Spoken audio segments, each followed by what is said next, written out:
So, Paulette, I have an email here from a patron writing about addictive personality. Would you like to hear it? Yes. I'm just kind of scared, though. So, patron Amelie, she writes in and she says, I am writing today because I have been addicted to various things my whole life, such as relationships, shopping, food, weed, etc. I was wondering if you could do an episode on addictive personalities from someone who is addicted to your podcasts. Ha ha, thanks. So let's get into addictive personality. What do you say? A little too close to home. This is the Psychology in Seattle podcast. I'm your host, Dr. Kirk Honda. I'm chair of the Couple and Family Therapy Program at Antioch University, Seattle, and I'm also a licensed marriage and family therapist. I'm Paula Perach, a writer and American layperson.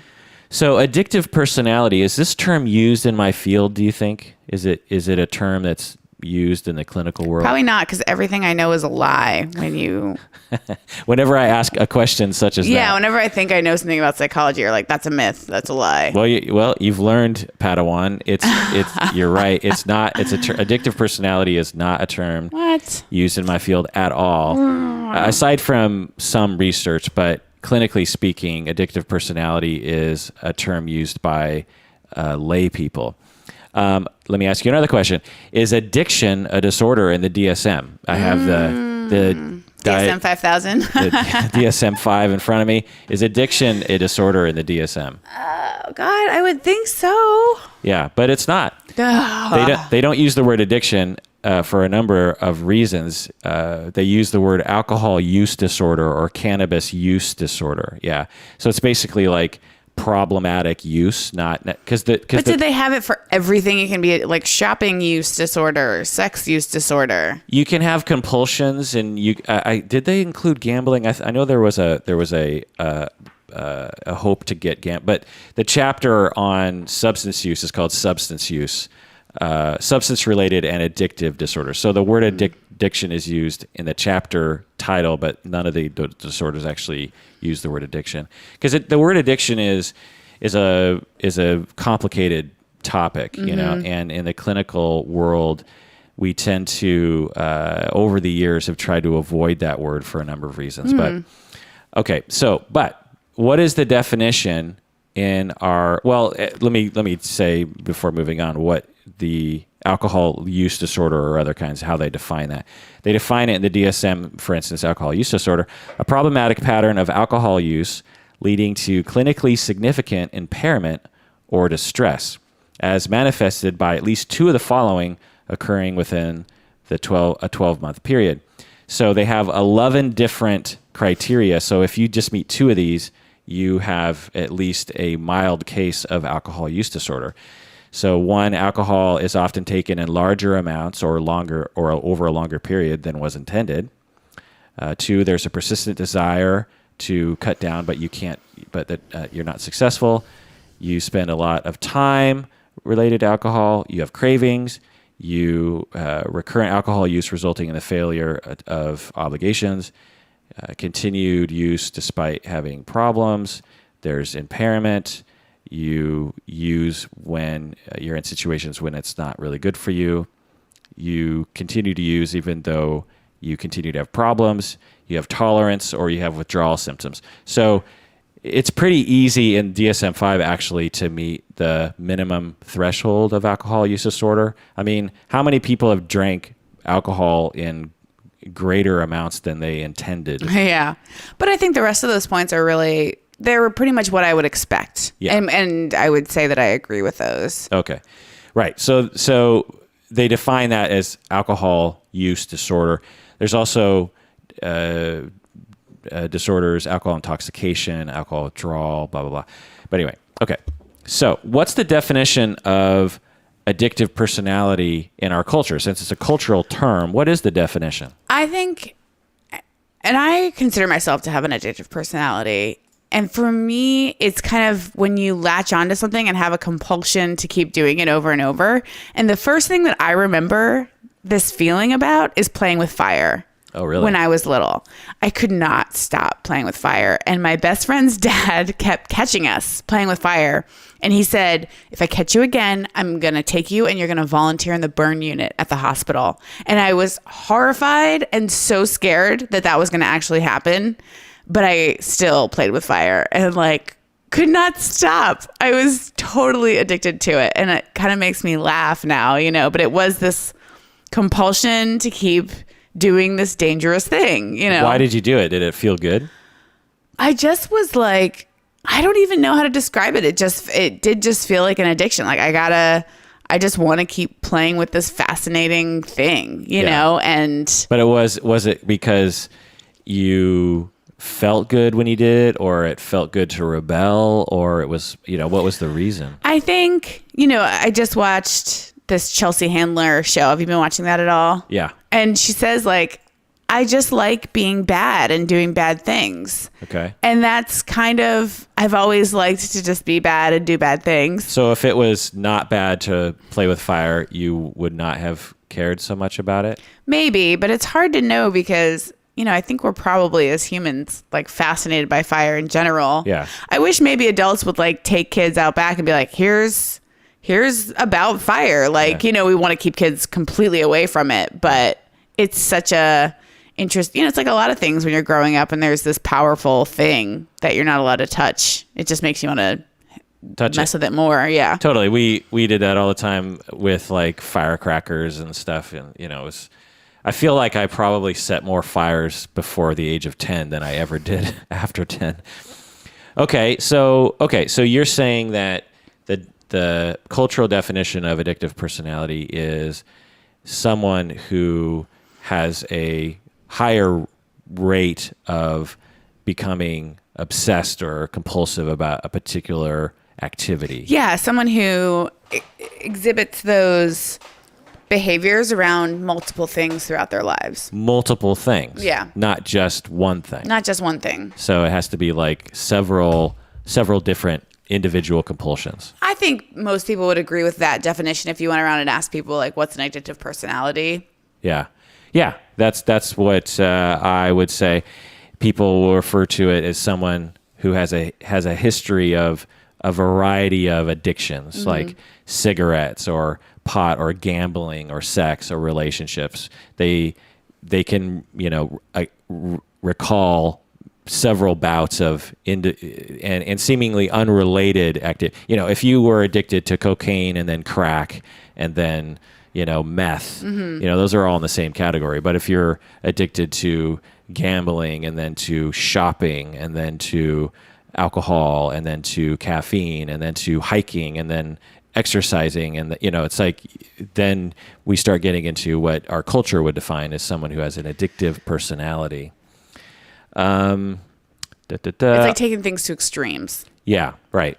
So there are some people in my field who actually will research what we call addictive personality. They don't call it addictive personality. The word personality is actually used in the lay public in a way that's really quite different in the clinical world. So, but they will try to discern and discover what personality traits or what factors in someone's among their characteristics that might lead to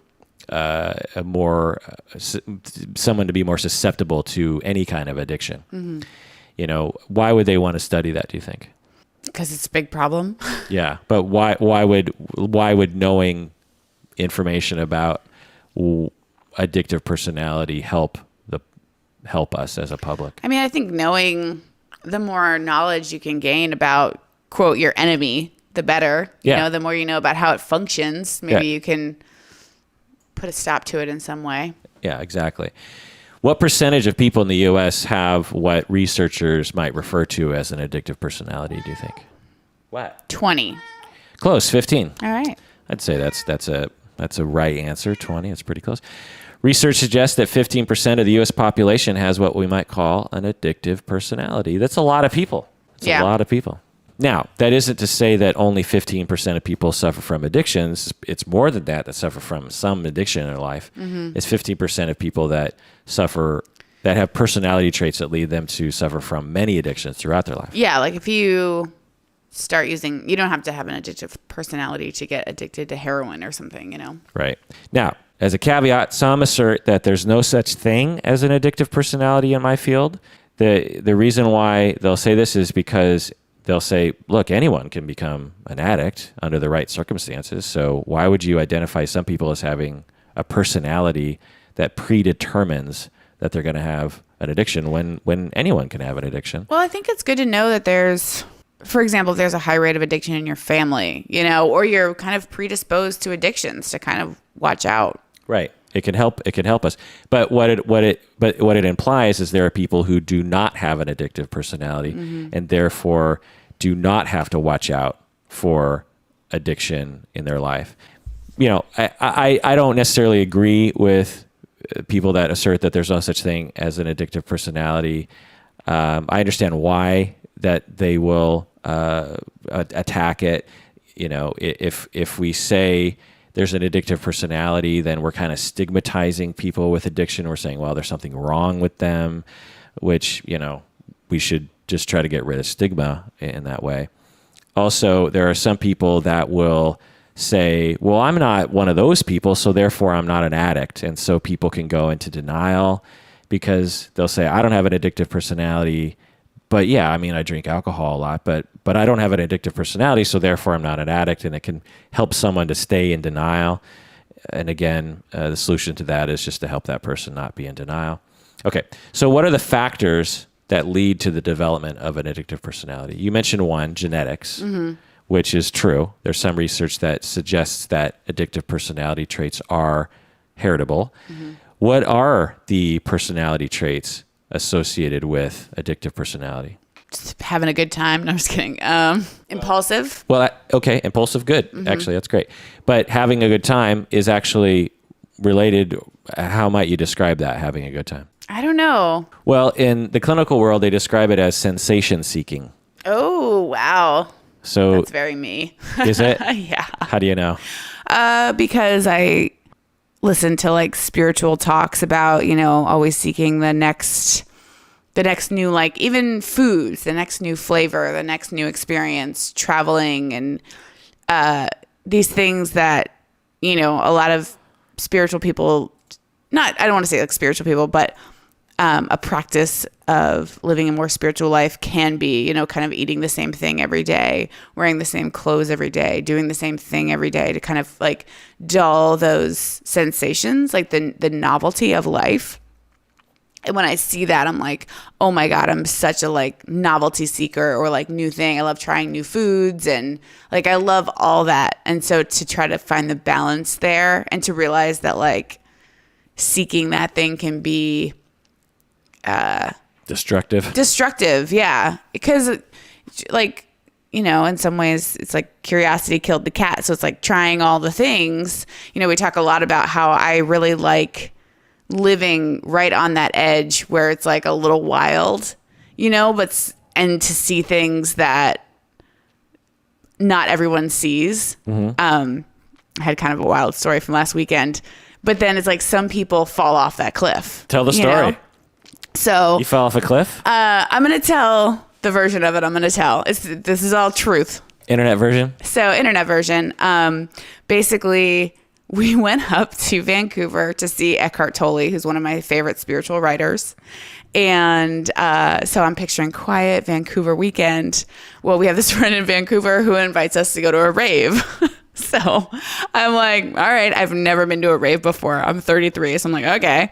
So we go to this rave and I just like to see, this is the writer in me. I love to see like a weird scene, you know, somewhere where that's like not my life. Like I have never been to a rave. I don't, you know, it's like this whole little subcultural group. Yeah. And it's people watching. The theme was where the wild things are. So people are in costumes and, you know, it's just this whole thing. And I love how when you walk into one room, a certain kind of behavior is acceptable. If you walk into another room, a completely different kind of behavior is acceptable, you know? So we're sitting outside and just getting some fresh air. And this guy takes out a vial and taps out some powder on his knuckle and snorts it.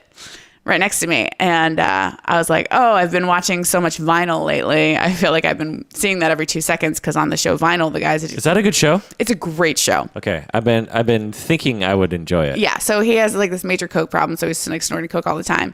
And the guy next to me just goes, well, that was ketamine, not coke, just so you know. Like... As if that's better. I mean, and I'm just like...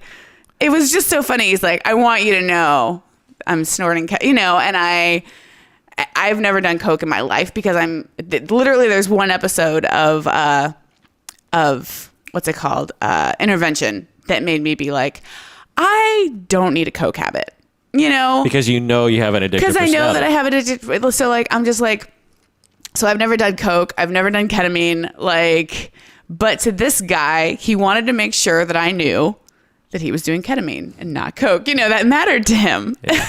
And I love those. I love seeing that is a reality for someone I love seeing all the different rooms of life, and so that sensation seeking, that like the novelty, like I want to always be seeing new things. And I think that there's a part of that is good because it's a part of loving life, but then there's a part of that can be kind of ego seeking or just, I think that kind of like seeking as a way, and a lot of spiritual teachers talk about that, where you're constantly going after the next thing. It's like, it's being okay without it, without needing that, because that can be what leads people to drugs. Like, I was listening to someone who was talking about quitting drugs, and they're like, a lot of people who quit drugs are afraid their life will be boring. And he's like, you know what? It is more boring. Right. It's not as wild and exciting, but on the other side of wild and exciting is stability. It's stability. Like, what's kind of wild and exciting, wondering what the hell you did last night, but also doesn't feel that great when you're like, hey, I have a sore on my privates. One time I woke up and I was like, God, my hip really hurts. And my best friend, I was like, God, I don't know what the hell I did. She's like, are you joking me right now? I had gotten up on the bar on a moving party bus because, safety first. He hit the brakes as you do in a moving vehicle. I have a friend who cannot tell the story without like almost peeing her pants laughing. She's like, you flew across the bus, hit the door, which thank God the safety mechanism was in place, or I would have flown out the door and we'd be like, remember Paulette who died? And then like slid down into the stairwell. And then when they said that, I was like, oh, I do have one snapshot in my brain of looking up at everybody, like looking down at me in the stairwell, being like, oh my God, And my friend... on a recent trip, like got way too drunk. She went to a party with free drinks. And whenever someone else does that, I'm just kind of happy it's not me doing it. I'm like, I'm not the drunkest one. But, that's something that I did get over. I mean, I don't think I'm an alcoholic, but I definitely treated what I know now to be social anxiety and anxiety in general with alcohol when I was in, college. And right. It just wasn't good. Well, that's another factor is social anxiety is another personality trait of someone with a addictive personality. So you just hit on another. Yipes. Let's just check these off. Yeah. But yeah, sensation seeking, you're describing it really well. For some people, they are like you and will say, wow, okay, if a little bit of booze makes me feel good, a lot of booze is going to make me feel really good. If being drunk feels good and dancing feels good, well, being drunk and dancing on top of a bar will feel good. And if that feels good, then in a moving van will feel even better, and flying through the air will feel even better. And so it's sort of this amping up of seeking new, more intense sensations, right? And honestly, I was having this experience where, my name was published in the New York Times, like reached this level that I've always wanted to reach. And one day I was having, not like a panic attack, but I was having a really anxious day. And I was like, oh, okay. Like no level that I get to in my writing, or no country that I can travel to, or, there's no like sensation that will fix this. Right. Which was kind of a scary place to be. Right. But it's like, it's not, I think when you feel internally kind of bad, you go outward for something to make you feel better. And all these things that release dopamine, correct me if I'm wrong, but it seems like anything that releases dopamine in your brain can be something you become addicted to, because there is that little good feeling, Yeah, absolutely. So, right. So you're hitting on a lot of the qualities of an addictive personality. Also, the difficulty delaying gratification. That Oreo, what was it? Experiment. Right. I always think about that. Yeah. Right. So some people, based on their environment or their biology, have a much easier time delaying gratification. They can say, well, I'm not going to have that, celebratory ice cream cone until I do blank. And other people, they can't delay. It's like, I must have the ice cream. That's me. Yeah. So bad. So this Oreo experiment, they gave a child an Oreo and said, I'm going to leave the room. If you wait 10 minutes, to eat this Oreo, I'll give you 2 Oreos. And the kids that ate the Oreo immediately, which would have been me, it's like this predictor for so many things in their lives, they found. Right. Yeah. They have a much higher prevalence of a lot of issues in life. Right. Also, a lack of coping skills. So someone lacks the ability to, any other coping skill. I don't think you fit in this category, honestly, Paulette. But there are people who have severe inability to cope, not because there's something wrong with them, but usually because of their life. For instance, they don't know how to, they can't soothe themselves by talking to other people, or they can't soothe themselves by trying to relax, or they can't soothe themselves through any other way other than using some kind of compulsion to escape or to numb themselves. Also, lack of emotional regulation skills, low self-esteem, heightened focus on how they are perceived by other people. Is that you? I don't know. My friend and I were just talking about this the other day. Like, we both love each other, and we both have this problem where it's like, and I'm getting so much better at this, which is really nice, and being like, realizing there are a lot of people I don't like, and that you're just going to bump up against someone who you're not their flavor. Yeah. I'm not bland gruel kind of person. I'm a very You're a sensation seeker. I'm a sensation seeker, but I'm loud. I'm obnoxious. I like to cuss. I'm a very specific kind of person, and if that's not their flavor of human, I'm not going to be their favorite person, Yeah. So my friend was telling me how she's just oh, I feel like everyone hates me. And she's like, sometimes I'm just like, I have to leave this party. Nobody likes me here, and I'm just like, oh my God. But it's funny how other people can see you, but the way you see yourself is so different. Yeah. I don't know. Right. So being really focused on that, I think, leads to a lot of internal suffering, which leads to, seeking some sort of solution. And often drinking or drugging or some kind of distraction can help with that. And also it can be, what I found is, if you feel like you're not valuable in some ways, you can be the wild one, oh, look at all these wild things I'm doing. That's a way that you perceive that you're bringing value to a situation. Interesting. Hadn't thought of that.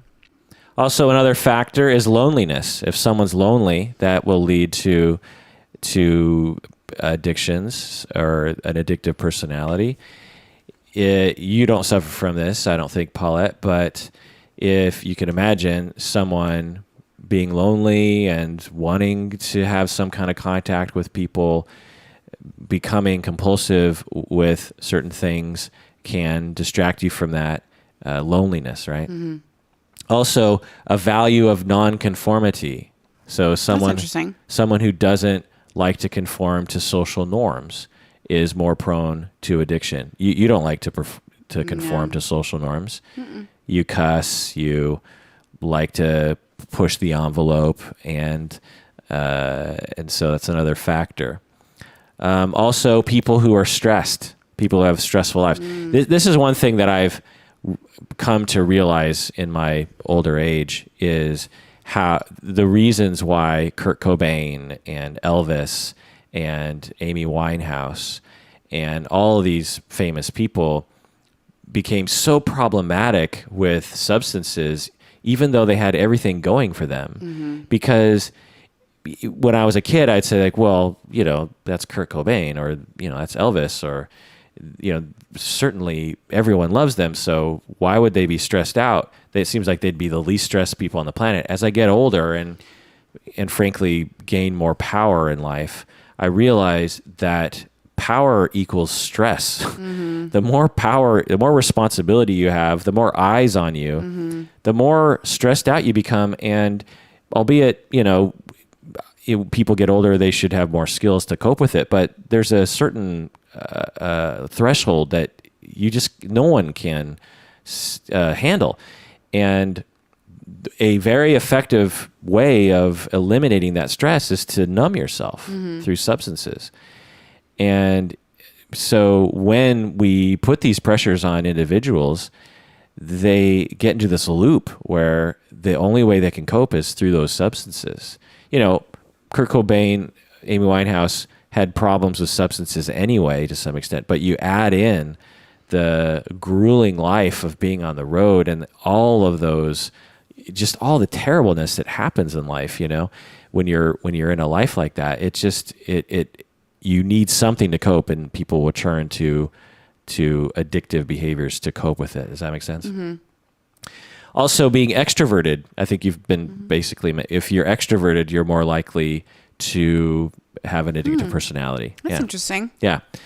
Also, and this is a big one. I want to mention this one last. It's basically an ongoing sense of suffering or discontent that needs to be soothed. So there are some people that have been abused or neglected, or they suffer every day if they don't do something to alleviate that suffering. And when you suffer every day with sadness or self-esteem or anxiety, and you're pretty much in a constant state of suffering, people will turn to various different solutions. And one of them can be substances or other kinds of distractions to get you out of that. And this is something I see clinically a lot. And the solution is, and so a lot of people that end up in AA and these meetings, like ongoing, have this condition, so to speak, this general condition of ongoing suffering, and need meetings to rededicate themselves to sobriety every day. Otherwise, their suffering will motivate them to seek a temporary solution that leads to a long-term problem. Does that make sense? Okay. So just running through this real quickly, there are disorders in the DSM that are associated with addictive personality, like PTSD, depression, anxiety, and psychosis. Let me ask you, Paulette, the next factor of family of origin experiences. What family of origin experiences do you think are associated with developing an addictive personality? I've mentioned some already. Abuse, good. Neglect. Isolation, basically neglect. And parents who are addicts. So if you witnessed family members using substances or other kinds of addictive behavior as a coping mechanism, you learn by example through modeling that that's how you deal with your problems. Mom comes home after a stressful day and she's like, oh, so God, the work, I need a drink. Well, if you see that gets into your head, that's what you do. It's quite a powerful learning thing.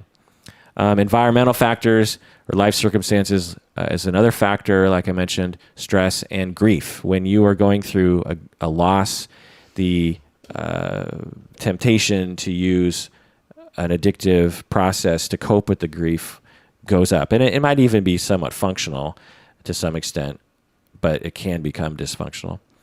And what do you think are some protective factors, some factors that protect us from developing addictive personalities? Strong social support. Good. Social support. Yeah. Strong families and good social relations. So you really hit it on the head. You really hit the nail on the head on that one, Paulette. All right. Well, what's the final word on addictive personality? I like what you provided, Paulette. I didn't realize you had an addictive personality, so Yeah. I think that was useful. But what's the final word on this? My theory is just like handle your shit. Like know what your shit is and handle it. Know thyself and do something. Know thyself and do something. So, for example, I know someone who grew up with alcoholic parents who's like a total, just like, doesn't want to deal with life. Everyone's against him. It's like, yeah, you had alcoholic parents, but like handle your shit. Like now you're an adult and you have to deal with your own, like that's your thing to deal with. That's your cross to bear, but you got to like do something about it. Right. So if you have an addictive personality, you have to know about that. It's like me where like, I'm just like, I'm never going to try Coke because I know I don't want a Coke problem, and I know that I have an addictive personality. Yeah. So it's just adjusting your life to handle it. And it can, the thing is that if you look at that list of personality traits, those people can seem really fun. Yeah. So it seems like, oh, everything's fine, whatever, and then it's like, but so I think if you have an addictive personality, to know it and to do what you need to do to handle it as much as you can, I mean, I don't know. Does that sound okay? Does that sound regular? That sounds regular.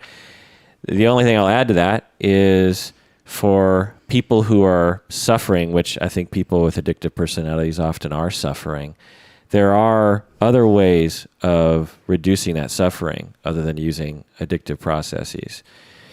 There are obviously getting therapy. There are mindfulness techniques. There are taking care of yourself techniques. There are relational techniques of finding people who love you and care for you, and you care for them in real ways, in functional ways. There's human touch and, cuddling with your pals and your partners and your family members. These kinds of things that we deny ourselves can actually soothe us and actually make it so that our bodily processes, nervous system processes are such that we don't need to distract ourselves with some kind of addictive process. Does that make sense? Mm-hmm. Do you cuddle as a... Oh, I cuddle as a spiritual practice. That's right. All the time. Oh, great. Good. I'm a huge cuddler. Good. And I think, I'm reading this book, Super Better, right now. Have you heard of this? Oh, man. We got to talk about it. I'm really liking it. And she talks about filling your life with positive experiences, these little positive experiences.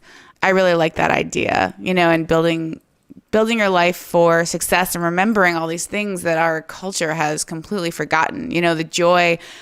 I've been cooking a lot this week, and like I love cooking. I love the joy of like dealing with real food, and it's just this small joy to me, but it's so real, and I like connecting with the real because I don't know if you already have an addictive personality, and then this world we live in is so like plastic and disconnected, and so much of our humanity is stripped out of it that it's like kind of no wonder people are trying to medicate themselves to feel again, So I think doing a lot of little really real experiences and having a conversation and like taking a walk in the woods, like connecting back with our humanity is so important. Cuddling. Beautiful.